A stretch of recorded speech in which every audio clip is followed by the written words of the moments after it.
Bom, vamos lá, dar continuidade aí ao módulo de marcadores cardíacos, tá?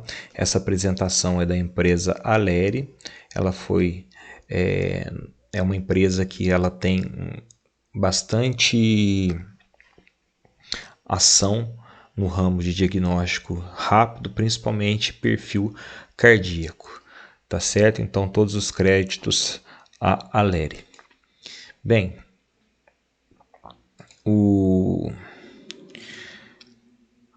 nós trabalhamos no laboratório com uma linha de marcadores cardíacos chamado Point of Care, que são marcadores bastante utilizados e eles têm uma vantagem de ser bastante fácil de ser realizado o teste, tá? É uma técnica simples, segura, quantitativa. Isso é bastante importante, tá? Porque existem testes rápidos que são apenas qualitativos. Ele dá se o paciente está positivo para troponina ou negativo para troponina, se está positivo para CKMB, se está negativo para CKMB. E quando o teste ele é quantitativo, ele te dá uma maior certeza sobre o diagnóstico do paciente. Então essa linha Point of Care é fácil e ele possui vários marcadores cardíacos em conjunto, tá? Você compra o kit e ele vai estar ali disponível troponina, mioglobina, CKMB, CPK. Você escolhe os kits, os ensaios que você quer realizar, sendo estes mais específicos de acordo com a sua necessidade institucional, tá certo? As coisas que eu vou passar. Então, os marcadores cardíacos eu já falei para vocês. Nós temos aqui, a edição ficou ruim aqui na hora que passou para cá, tá? Mas dá para ver aqui. Depois vocês vão lá no slide original que eu postei, lá deve estar certinho. Os principais marcadores, que é a mioglobina. A mioglobina, isso que eu vou falar para vocês nesse slide é importante, tá? A mioglobina é um marcador muito bom porque ele é bastante rápido. A mioglobina, quando você tem qualquer processo isquêmico, lembra que quando eu falar em acidente vascular, eu vou estar falando em isquemia. O que é uma isquemia? Isquemia é uma baixa oxigenação do tecido devido a um provável acidente vascular em andamento ou que já aconteceu, tá certo? Então, quando você tem uma diminuição da oxigenação do tecido pela diminuição do fluxo sanguíneo, você tem morte desse tecido. Você tem uma reação inflamatória do tecido que vai levar esse tecido à morte. E a primeira coisa que o tecido em isquemia, em processo de isquemia libera, se chama mioglobina. Então a mioglobina vai ser o primeiro marcador que vai ser liberado para o organismo em processo de isquemia. Agora eu falei isquemia de modo inespecífico, porque a isquemia ela pode ocorrer em qualquer órgão, em qualquer tecido. Você pode ter uma isquemia cerebral, uma isquemia cardíaca, uma isquemia renal, pulmonar, tá certo? Então, quadros isquêmicos são quadros com baixa oxigenação tecidual devido a um provável acidente vascular em curso ou que já esteja ativo, tá certo? Então, a mioglobina é o primeiro marcador que vai aparecer. Porém, é um marcador completamente inespecífico.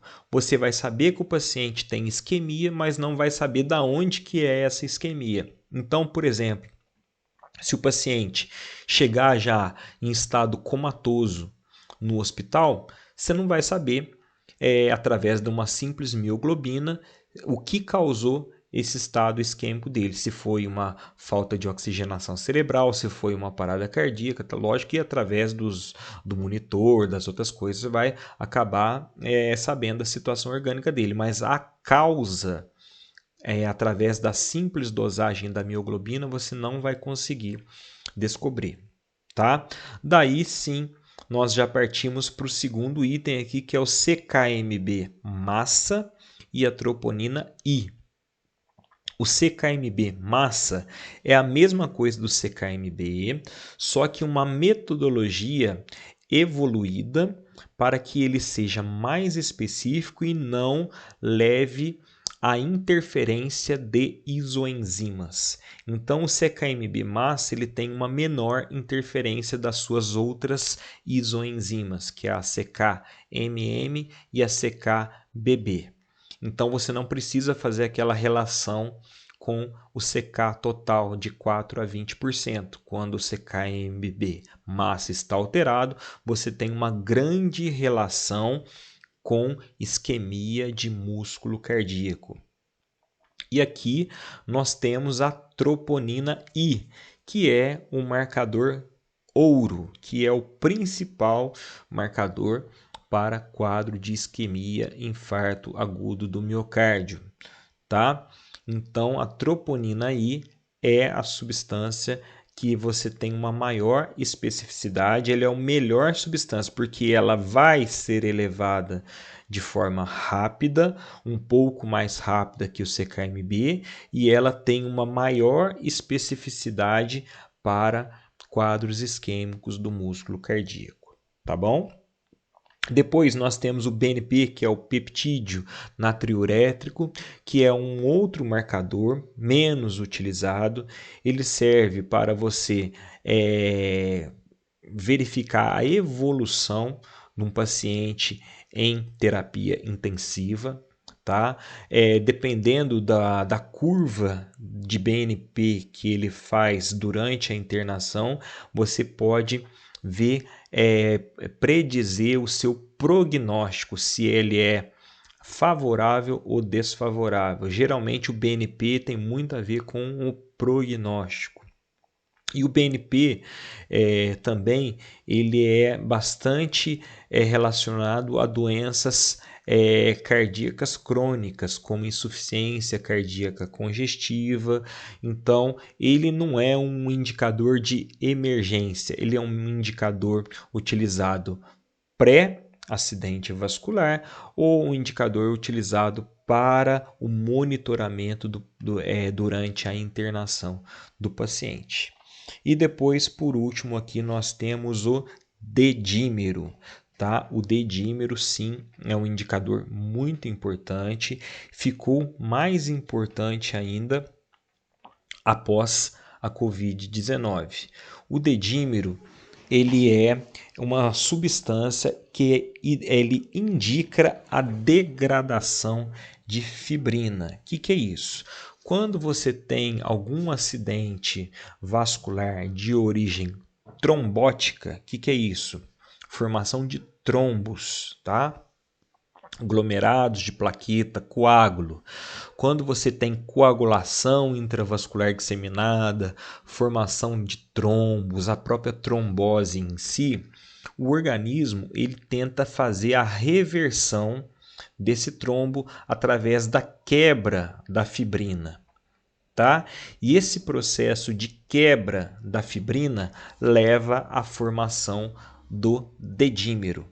Então, quando você tem uma trombose ativa, o seu organismo está tentando quebrar essas placas de fibrina, logo você vai ter um aumento do indicador que seria o dedímero. Então, ele serve como um indicador de risco, principalmente, tá? Na Covid-19, tá? E um indicador também após o acidente vascular, se o processo farmacológico empregado está causando a fibrólise, a fibrinólise, né, esperada, que é a quebra daquela fibrina, daquele coágulo que está, vamos dizer lá, obstruindo as coronárias, se está sendo efetivo ou não, se o dedímero está baixando, está subindo através do monitoramento, o médico vai saber a evolução do paciente pós-acidente vascular, tá? De origem trombótica, tá bom? Então, esses são os principais marcadores cardíacos. Esse aqui, com certeza, é essa explicação que eu dei. Depois vocês escutem ela com bastante atenção, porque aqui está a principal explicação desse slide. Slide número 8, todos esses itens aqui, de certa forma, vão ser cobrados. Beleza? Aqui fala um pouquinho sobre manifestações de infarto, essas coisas aqui eu vou passar porque não tem muito a ver com a clínica laboratorial, tá? O infarto ele tem assim um sintoma típico em apenas 1/3 dos pacientes, então por isso é necessário você ter essas ferramentas em mãos para poder justamente tá monitorando. Geralmente metade dos exames de ecocardiograma não consegue diagnosticar o infarto, principalmente nas primeiras horas. Então você tem que fazer um casamento entre os exames laboratoriais e os exames clínicos e ecocardiográficos, tá? Os sintomas podem ser intermitentes, você pode ter aquela pessoa que está infartando já há 3 dias com dores no peito e aí toma um medicamento lá, diminui a pressão, aí alivia um pouquinho a dor, depois volta e começa com outros sintomas, dor de estômago. Então é um diagnóstico bem complicado, com uma sintomatologia muito complexa. Então é importantíssimo o médico estar bem preparado para poder lançar a mão de todos os artifícios para o diagnóstico, tá? Ele tem a dor torácica no pronto-socorro como ponto clássico, 10% de todos os atendimentos, né? Então o risco é de morte vezes banalidade, porque o que acontece? A dor torácica ele pode ser gases, por exemplo, se você tem gases estomacais que pode dar reflexo no tórax, você pode ter uma esofagite, que é uma gastrite que ascendeu para o esôfago, que pode refletir como dor torácica, uma queimação. Então, são sintomas muito complexos que muitas vezes podem ser até confundidos. Isso aí não é nada. Aí quando vê a pessoa, tem uma isquemia e uma parada cardíaca súbita. Então é muito complicado. Então a dificuldade diagnóstica quando não tem uma apresentação típica é um problema aí que o laboratório vira e mexe está sendo chamado para justamente esclarecer. Isso aqui... Utilidade clínica dos marcadores cardíacos, diagnóstico de infarto, prognóstico de síndromes coronarianas agudas, diagnóstico diferencial de dor torácica. Então, para isso que aqueles exames, na verdade, são utilizados. Então, aqui nós temos as células, né? Como eu falei para você, a enzimologia, ela pega uma célula específica de um tecido ou órgão, quando ela se rompe, ela se quebra, ela vai lançar para o meio extracelular os seus constituintes, e esses constituintes são como se fosse uma impressão digital daquela célula, e significa que aquela célula foi lesada, possivelmente você tem um quadro relacionado a este órgão. Então, aqui, o slide aqui agora fala um pouquinho, eu falei já no geral, né, daqueles 5 marcadores, agora os próximos slides vão dar uma esmiuçada neles. Então, através da minha explicação e da leitura simples desses slides aqui, principalmente esses 5 aqui, dá para vocês terem uma boa noção, tá? Então, a mioglobina, ela tem baixo peso molecular, isso faz com que ela seja lançada na circulação de forma mais rápida. Quanto menor o peso molecular, mais rápido a molécula vai para o meio extracelular, ele é detectado no sangue de forma mais rápida. Ela é encontrada nas musculaturas esquelética e cardíaca, é uma proteína ligadora de oxigênio, que atua como reserva de oxigênio, que facilita sua movimentação dentro das células musculares. Ele está falando um pouquinho da função dela, né? Alto valor preditivo negativo para infarto agudo do miocárdio. Isso aí é uma coisa interessante, tá? O que é isso? Alto valor preditivo negativo para infarto agudo do miocárdio. Eu falei lá na primeira explicação que aqueles 5 marcadores lá, a mioglobina é o menos específico. Ele altera com qualquer, ou seja, ele altera, é o primeiro a alterar com qualquer quadro de isquemia, certo? Então, se ele não está alterado, significa então que você tem uma grande possibilidade de não ter nada. Se ele altera com tudo, alguma coisa você tem. Já se ele não estiver alterado,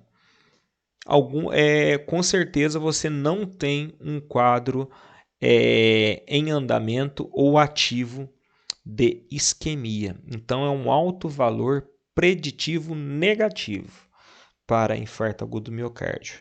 Tá? É quase que impossível você ter uma troponina, que é o específico do coração, positiva e uma mioglobulina não detectável. Isso não existe, tá? A mioglobulina, ela é o primeiro que se eleva e qualquer alteraçãozinha você vai estar positivo. Se ela está negativa, você pode ali ficar sossegado. Então, muitas vezes, o hospital ou a instituição, ela não tem dinheiro para bancar todos aqueles marcadores, mas ela tem o dinheiro para bancar a mioglobulina. E ela utiliza como triagem. Por exemplo, o paciente chegou com dor no peito. Ele não vai querer saber, vai fazer mioglobulina. Deu positivo? Opa, esse paciente vai para observação, nós vamos ter uma maior controle sobre seus parâmetros fisiológicos e acompanhar ele de perto, fazer eletro, fazer dosagens de enzimas cardíacas de tanto em tantas horas para verificar se realmente ele está infartando. Deu negativa a mioglobulina? Opa, pega uma prescriçãozinha lá e manda o paciente para casa, tá? Infartado ele não tá, tá bom? Isso que seria o alto valor preditivo negativo. Isso aí é legal, bastante importante, tá? Então é um marcador para pacientes admitidos com menos de 4 horas, que é o primeiro a se elevar. Se positiva, necessita confirmação. Se negativa, exclui a questão de necrose. Tá bom? Passando aqui para o próximo. Mioglobina elevada é uma lesão celular da musculatura esquelética ou cardíaca ou distrofia muscular, insuficiência renal, uremia grave, choque, traumas, cirurgias, tá? Algumas coisas que afetam os músculos também elas podem se elevar. Então, por isso que ela é muito inespecífica. Com relação à sua cinética, sua movimentação dentro do organismo, né, níveis elevados já nas primeiras horas após o infarto, com um pico entre 6 a 9 horas, retornando aos níveis normais 24 a 48 horas após o infarto. Então, ela tem um pico, tá, em 9 horas e depois de 48 horas ela volta ao normal. Tá? Lógico que se o paciente já estiver sido medicado, é devidamente estabilizado. Tá? Cuidado com os pacientes com lesão renal, por quê? Porque a mioglobina pode estar elevada em pacientes renais, tá bom?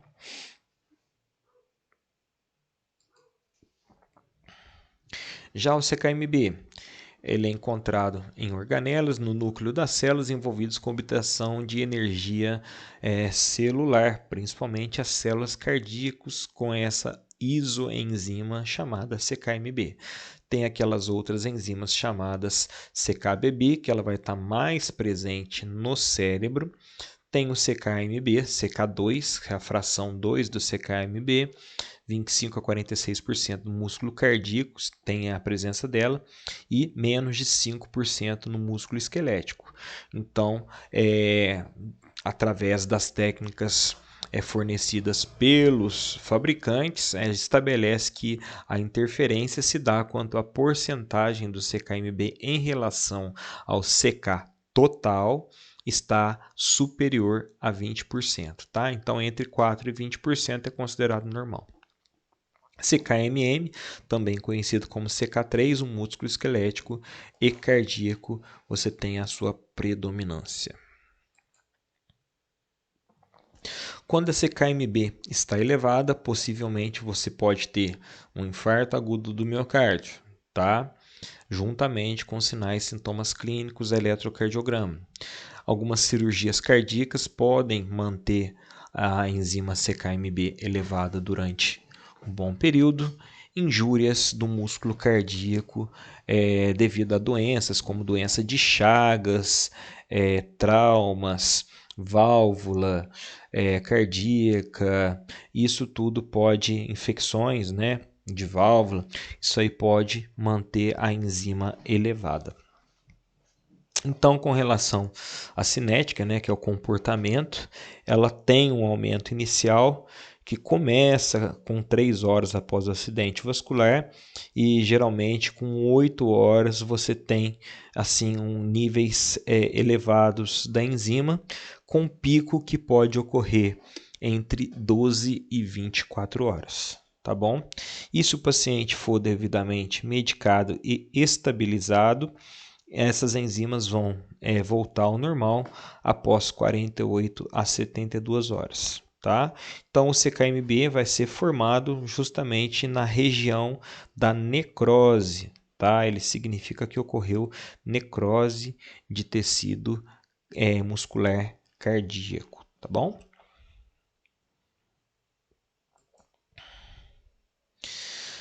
Passando aqui, nós temos as troponinas. As troponinas também nós temos as suas isoenzimas, tá? Porém, a troponina aí que é a fração que é mais específica, tá? E a troponina como um todo, as outras troponinas, elas são pouco detectáveis. Então, a troponina aí que acaba na prática sendo a mais utilizada, a fração que realmente tem uma correlação com a actina, que é um componente responsável pela contração das fibras musculares, tá? Quando a troponina está elevada, nós temos aí uma maior certeza que realmente ocorre uma lesão celular da musculatura cardíaca. Beleza? Então, a troponina seria um marcador mais específico. Quanto à sua cinética, ela tem uma elevação bem rápida, ela começa de 4 a 6 horas, ela já pode ser detectada. O pico dela geralmente ocorre em 12 horas após a lesão do miocárdio, permanecendo alterada por bastante tempo. Aí que está a grande vantagem. Ela eleva-se rápido, ela é específica para o músculo cardíaco e ela permanece elevada por vários e vários dias, tá? Isso aí é uma grande vantagem da troponina em relação aos outros marcadores cardíacos. Importante isso, tá bom?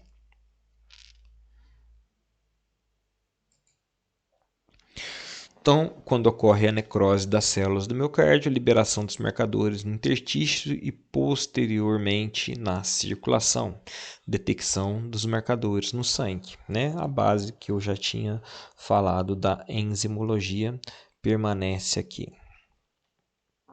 Padrão temporal, então nós vemos aqui a mioglobina, né, em linha vermelha, a troponina aí em linha azul e o CKMB em linha laranja. Então, aqui a hemoglobina é a primeira a dar o sinal.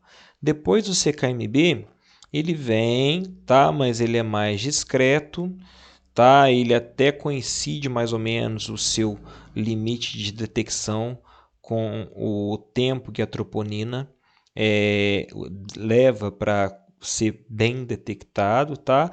Porém, depois ele tem um declínio que já pode ser prejudicial aí ao acompanhamento. E a troponina ela faz um pico bem forte, né? E esse pico ele que vai realmente nos dar aquele indicativo que realmente que ocorreu especificamente uma lesão cardiovascular. Então, aqui um quadro comparativo da cinética dos marcadores, a mioglobina lá como mais rápido, depois nós temos ali o CKMB massa, depois a troponina, beleza? Só para ilustrar. Aí a sensibilidade e especificidade dos marcadores de isquemia relacionado ao tempo de dor. Então, você vê que a mioglobina é o mais sensível, porém ele tem menor especificidade, enquanto a troponina ele é uma sensibilidade média, maior que o CKMB, menor que a mioglobina, porém ele é mais específico aqui no relacionado tempo vezes dor. Pacientes com dor torácica aí mostra a estatística da comparação do comportamento da troponina com a mioglobina. E atributos do marcador ideal encontrado é que o marcador ideal, né, ele pode ser considerado aquele que é encontrado em alta concentração no coração, ele não é encontrado em outros tecidos, tá? Então, é um dos problemas justamente lá do que antigamente nós utilizamos para fazer diagnóstico quando não tinha esses marcadores, era basicamente o CPK, o TGO e o LDH. Então, só que o que acontece? O LDH tem no coração e tem no pulmão. O TGO, ele tem no fígado e tem no, não, ele tem no fígado e tem no coração. E o CKMB, ele tem aquela limitação que pode causar a interferência devido às outras isoenzimas. Então, é importante que o marcador ideal ele seja específico do órgão que você está pesquisando a lesão. Então, não encontrado em outros tecidos, mesmo em traços ou sob condições patológicas. Quando o peso molecular dele é reduzido, ele é liberado com uma maior facilidade para a corrente sanguínea, portanto, ele é detectado precocemente pelas técnicas laboratoriais. Isso aí é muito importante também. Mantém-se elevado por vários e vários dias, aí confirmando praticamente a lesão do miocárdio. Então, esses aí são os atributos considerados dos marcadores ideais. Então, atualmente, nenhum marcador atende às exigências ideais, mas nós temos os mais indicados. Então, aquilo que a gente considera para uma pesquisa ideal, tá? Isso aqui é o que nós consideramos que seria um conjunto de marcadores que daria uma maior segurança, vamos dizer assim, para o diagnóstico do infarto. Seriam esses três, tá? A mioglobina em conjunto com CKMB e troponina. Os três juntos, você teria uma margem de acerto para infarto agudo do miocárdio muito grande, muito maior do que a troponina isoladamente, muito maior do que o CKMB isoladamente e muito maior do que a mioglobina isoladamente. Então, seria ideal que se fizesse os três a pesquisa dos três marcadores, mioglobina, CKMB e troponina, porque os três em conjunto, você teria a mioglobina como um marcador de isquemia, o CKMB como uma enzima específica, mas com limitações para acidente vascular cardíaco, e a troponina um marcador altamente específico que se mantém elevado por vários dias e faz um pico bem preditivo para a lesão isquêmica do músculo cardíaco, tá bom? Então seria ideal os 3. Porém, a gente sabe que nem sempre é possível, mas se tivesse possibilidade, seriam os 3.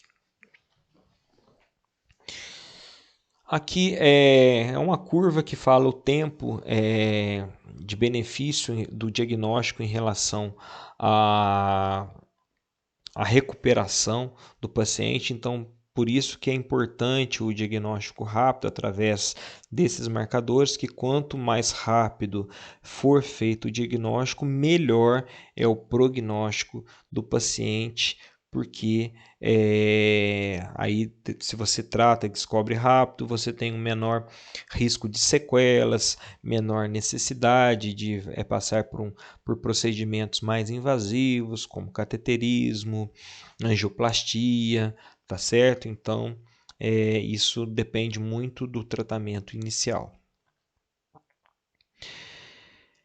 Bom, descarte rápido, exclusão do infarto agudo do miocárdio em 90 minutos, com troponina e hemoglobina, né? Isso aí é um estudo de decisão clínica, um estudo feito em pronto atendimento, 99% de valor preditivo negativo, sem alterações no ecocardiograma, mioglobina e troponinas negativo, tá? Então, isso aqui é quando dá negativo, depois de 90 minutos, e você faz a troponina, a mioglobina dá negativo, aguarda o paciente em observação 90 minutos. Se ele não tiver nenhuma alteração, transtorno no eletrocardiograma, você pode liberar ele, que possivelmente não ocorreu a lesão vascular cardíaca. Que marcadores usar? Essa mioglobina é normal em 2 medicações consecutivas separadas de 30 a 60 minutos. Aí alguns protocolos, tá? Não vou entrar nessa parte não, porque isso aí varia de instituição para instituição, tá? Varia tanto de instituição como de tratamento de cardiologista para cardiologista, tá? Então cada um tem uma linha de tratamento, a gente tem que saber interpretar e orientar em relação à utilização dos exames, tá bom? Outras substâncias, que é o BNP, também conhecido na peptídeo natriurético do tipo B, dedímeros e eventos tromboembólicos, tá? Que eu já falei para vocês lá no comecinho, mas também é importante saber. Tá acabando, tá, gente? Eu não vou entrar no outro slide, que é a parte de dislipidemia, não, porque é um assunto bem extenso e eu acredito que esteja já bastante cansativo para vocês e para mim já tá faltando até realmente saliva. É muito cansativo essas 4 aulas, exige bastante da gente, mas por uma causa maior, né? Vamos lá então. Então, peptídeo natriurético do tipo B é um marcador que ele tem bastante utilidade em doenças cardíacas, principalmente insuficiência cardíaca congestiva, tá? Ele está bastante relacionado ao débito cardíaco, tá? Então, ele vai ser utilizado para justamente verificar essa função do débito cardíaco, tá? Então, o BNP continuamente é liberado na circulação pelos ventrículos e ele pode estar relacionado ao aumento de volume, né, que seria a miocardite hipertrófica, ou o aumento da pressão arterial, que seria uma doença de base aí, tá bom?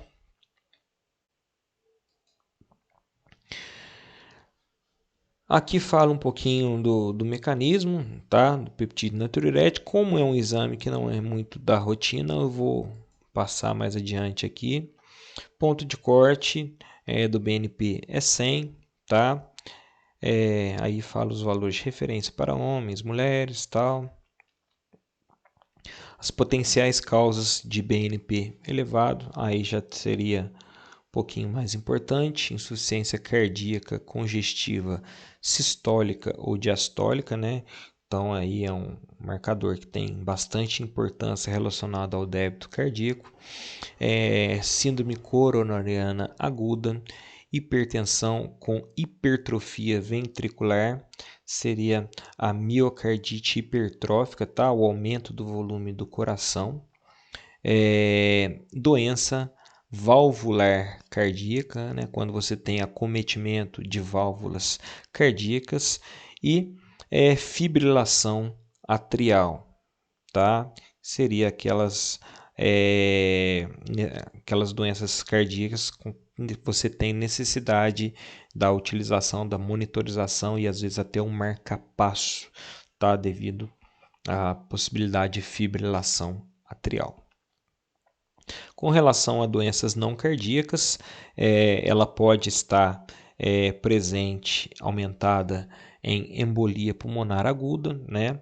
Isso devido à grande relação que tem entre o coração e o pulmão, né? Assim como o fígado tem uma grande relação com os rins, o coração tem uma grande relação com os pulmões na questão de trocas gasosas, oxigenação, né? A pequena circulação pulmão-coração com a grande circulação coração-corpo inteiro, né? Então, lembrando lá da biologia nos primórdios do curso. Hipertensão pulmonar primária, secundária, sepse possivelmente devido à diminuição do oxigênio tecidual, depressão do miocárdio, doença pulmonar obstrutiva crônica com cor pulmonale, hipertireoidismo, fibrilação atrial, insuficiência renal crônica avançada com necessidade de diálise. Nesses casos, você tem aí o BNP elevado de causa não cardíaca. Então, tem as causas cardíacas e as causas não cardíacas. As causas não cardíacas geralmente são utilizadas como diagnóstico diferencial. Tá bom? Quando você procura alguma coisa que não está naquele lugar, é um diagnóstico diferencial. E a relação da severidade relacionada da insuficiência cardíaca congestiva com a BNP, tá? Então, a BNP ela mostra o grau de severidade. E pacientes que já estão em terapia intensiva, tá? O aumento da BNP tem uma grande relação com o quadro de mortalidade, tá? Então, se o médico quiser saber se o paciente está com uma grande probabilidade de evoluir para óbito, então ele pode lançar a mão do BNP para já ter mais ou menos uma noção, uma curva dessa possibilidade, tá bom?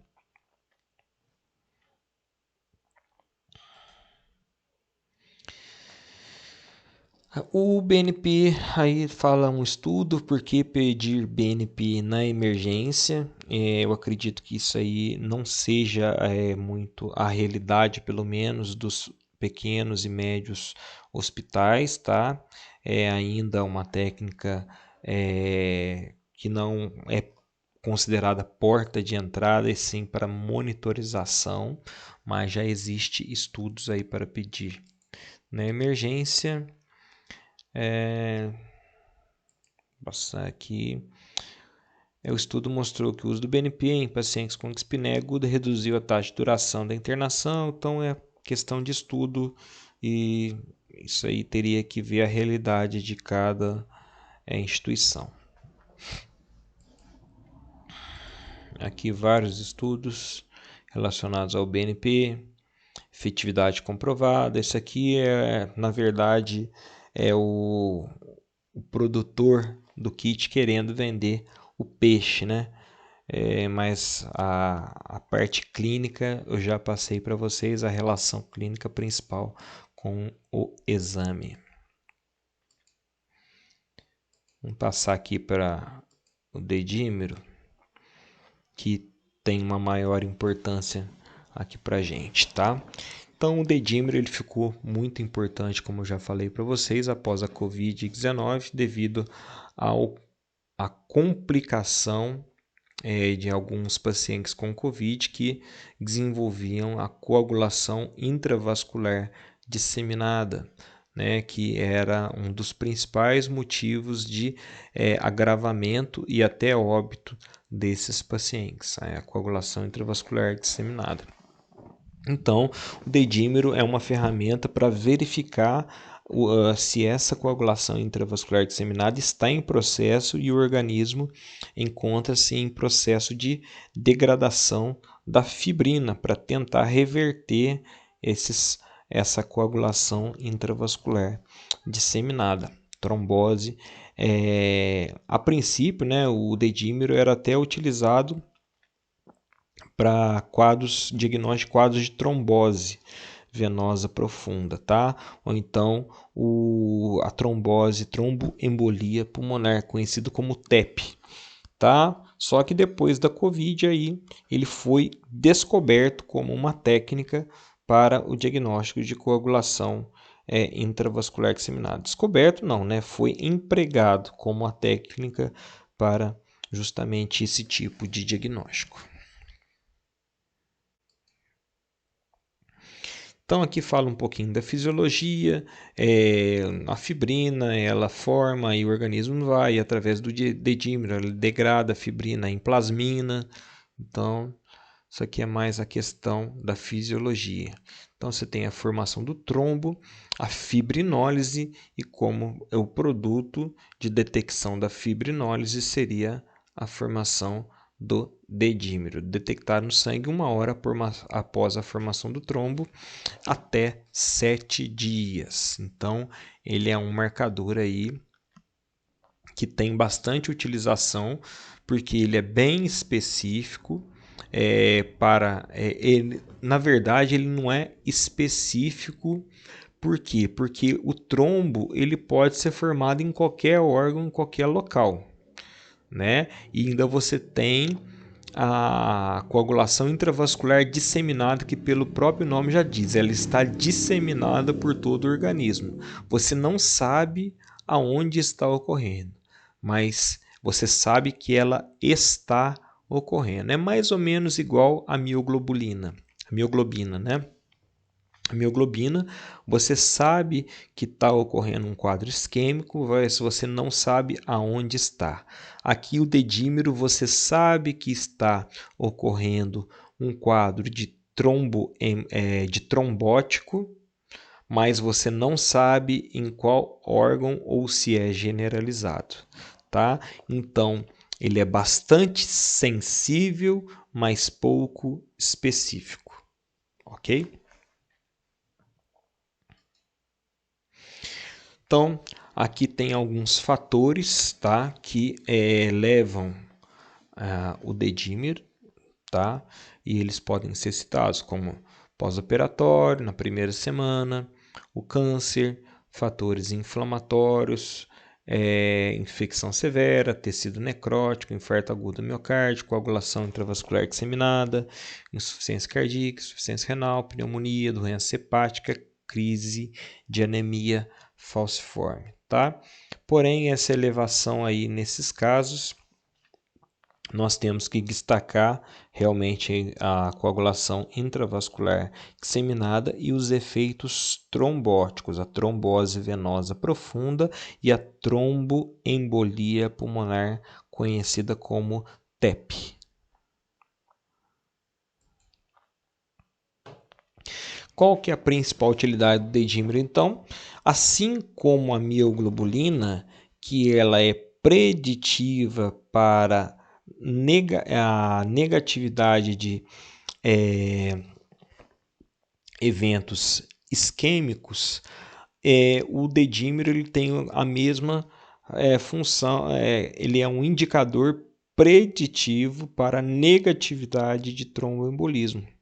Então, se a pessoa chega com uma suspeita de tromboembolismo, faz o dedímero e dá negativo, como ele é muito sensível, deu negativo, então o médico já fica tranquilo que aquela pessoa não tem tromboembolismo, tá? Uma grande possibilidade dela não ter. Então, ela tem um alto caráter preditivo para negatividade caso ele não seja detectado, tá? Então, exclusão de diagnóstico de tromboembolismo. Se ele está negativo, você já exclui de cara que essa pessoa não está fazendo um tromboembolismo venoso ou tromboembolismo pulmonar ou associado com a baixa probabilidade clínica de tromboembolismo venoso, tá? Então, já a positividade do dedímero, aí sim já obriga, né, a confirmação diagnóstica de trombose por outras técnicas de imagem, principalmente cintilografia, né, o ecocardiograma e por aí vai, tá bom? Tomografia com contraste, aí você tem outros métodos para diagnóstico dessa tromboembolia. Então, aqui já parte mais para a parte do equipamento em si, que a Aleri fornece. Então, eu vou parar o slide por aqui. Eu acho também que vocês já devem estar cansados aí de escutar a minha voz, né? Minha garganta também está bem seca e eu acho que a matéria já deu uma adiantada boa, tá? Então, cheguei no ponto que eu queria chegar pelo menos até essa parte, tá? Então, a outra parte da matéria nós faremos em uma outra aula. Depois eu vou ver certinho qual que é a data da N1 para ver se eu consigo mandar para vocês um estudo dirigido, tá? Para facilitar um pouquinho o estudo. Eu não garanto, tá? Mas eu vou tentar enviar para vocês através do portal um estudo dirigido aí em forma de trabalho hora-aula, hora-relógio, para que vocês possam estar sendo direcionados aí na hora do estudo. Beleza, pessoal? Alguma dúvida?